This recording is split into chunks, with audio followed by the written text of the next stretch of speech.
Hi friend, జై శ్రీరామ్ ఛానల్కు స్వాగతం. ఈరోజు కథ దేవుడే కాపాడతాడు. అనగనగా ఒక నది గట్టున ఒక ఊరు ఉండేది. ఊళ్ళో జనాలంతా ప్రశాంతంగా కలిసికట్టుగా ఉండేవారు. ఆ ఊళ్ళో ఒక గుడి ఉండేది. రోజు గ్రామ ప్రజలు ఆ గుళ్ళో పూజలు చేసేవారు. గుడిలో పూజారిని ఆదరించేవారు. అలాంటి పన్నంటి ఊళ్ళో ఒక సంవత్సరం ఉధృతంగా వర్షాలు పడి నది పొంగి వరదలు వచ్చాయి. ఊరంతా నీళ్లు నిండిపోవడం మొదలయింది. ఊళ్ళో ఉన్న వారంతా వరద నుంచి తప్పించుకోవటానికి తమ ఇళ్లను వదిలేసి దూర ప్రాంతాలకు బయలుదేరారు.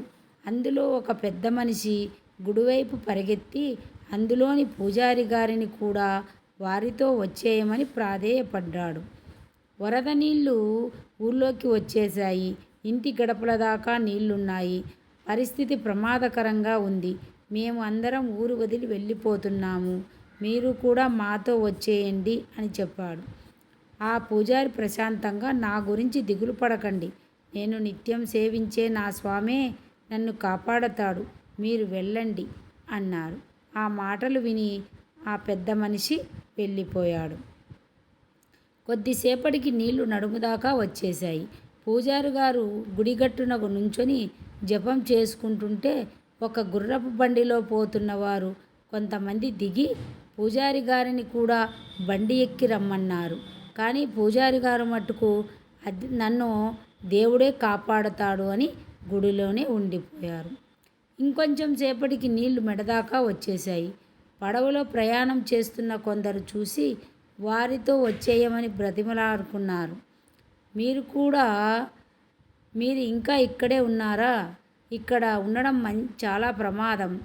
నీళ్లు చాలా వేగంగా వచ్చేస్తున్నాయి. మీరు మాతో రండి అన్నారు. కానీ వారితో కూడా పూజారి గారు, మీరు వెళ్ళండి, నన్ను దేవుడే కాపాడతాడు అన్నారు. చలితో వణుకుతూ ఆ పూజారి యొక్క ముక్కు ద్వారా నీళ్లు వచ్చేసరికి ఇంకా కంగారు పడ్డాడు.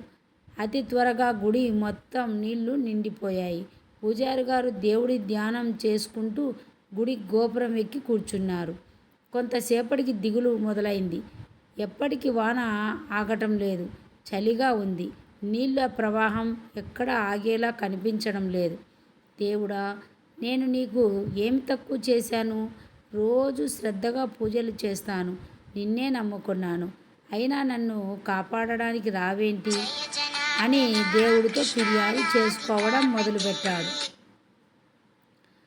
దేవుడు ప్రత్యక్షమయ్యాడు. మూర్ఖుడా, నీకు మనిషిని పంపించాను, బండిని పంపించాను, పడవను పంపించాను. నువ్వే రాకుండా ఇక్కడ తిష్ట వేశావు. నువ్వు నన్ను గుర్తుపట్టకపోతే అది నా తప్ప అని మందలించి మాయమైపోయాడు. పూజారికి వెంటనే జ్ఞానోదయం అయ్యింది. చేసిన పొరపాటు గ్రహించి క్షమాపణ కోరాడు. కొద్దిసేపటికి మరో పడవలో కొంతమంది కనిపించారు. పూజారి గారు, మీరు ఇంకా ఇక్కడే ఉన్నారని తెలిసింది. మాతో రండి, ఇక్కడ ఉండడం మంచిది కాదు అన్నారు. పూజారి గారు మరో మాట మాట్లాడకుండా పడవెక్కి ప్రాణాలను కాపాడుకున్నారు. నీతి: దేవుడు మనకు అవకాశాలను ఇస్తాడు. ఆ అవకాశాలను సద్వినియోగం చేసుకున్నవాడే గొప్పవాడవుతాడు.